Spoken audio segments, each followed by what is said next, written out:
J'essaie de me ressouvenir de la première fois où j'ai rencontré Médée et je n'arrive pas à mettre une date sur cette rencontre.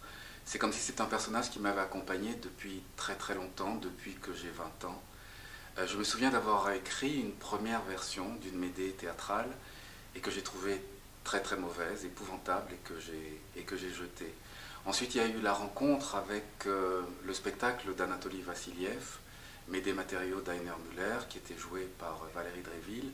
Et cette rencontre a été un choc absolu pour moi. C'était la perfection dans l'écriture de la brutalité, dans l'écriture du sacré, dans l'écriture du rituel.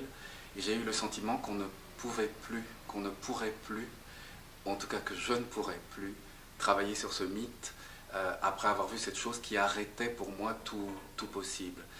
Et ensuite, 10 années sont passées à peu près depuis la présentation de ce spectacle. Et là, ce qui était un handicap pour moi, ce qui était une fermeture à l'écriture, est devenu au contraire un envoi. Et le texte a jailli tout d'un coup parce que je m'étais détaché comment dire, de ce choc que j'avais eu en voyant le spectacle de Vassiliev. Ensuite,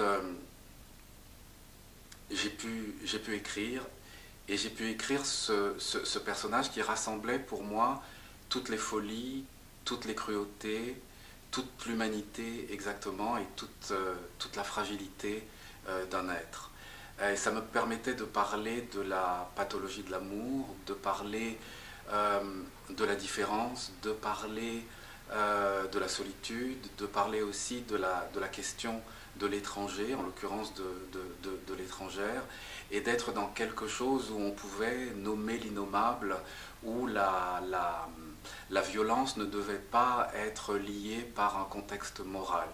Et la tragédie antique permet ça, permet d'aller au-delà de ce qui est acceptable. Et par la force poétique en fait du tragique, on peut tout dire. Et donc j'ai trouvé enfin le texte qui pouvait me raconter d'une certaine manière au plus intime, sans être dans une autofiction, sans être dans la chronique de véritables événements, sans être dans l'indécence du récit de soi, mais en étant dans quelque chose qui soit une fable extraordinaire, et enchâssé dans cette fable extraordinaire, il y avait en quelque sorte le secret de moi-même, et secret même inconnu par moi. C'était ça que Médée me permettait de dire.